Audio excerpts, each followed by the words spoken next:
अमृत के धार केहू केतनो पियाई एगो माई बिना।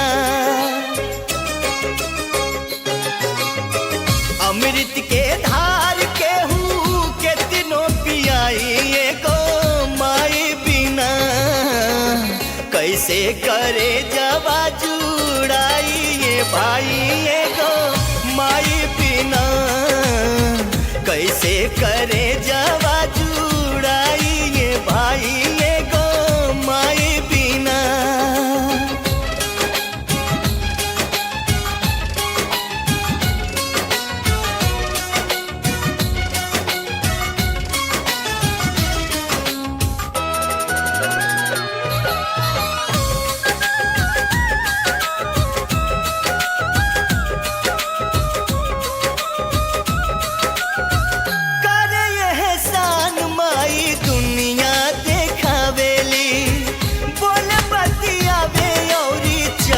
भी सिखावेली हो करे एहसान माई दुनिया देखावेली।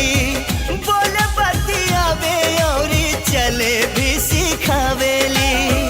मिल जाई अन्न धन मिल सुख पूरा। माई के दुलार बिना सब कुछ अधूरा। अचरा ओढ़ा के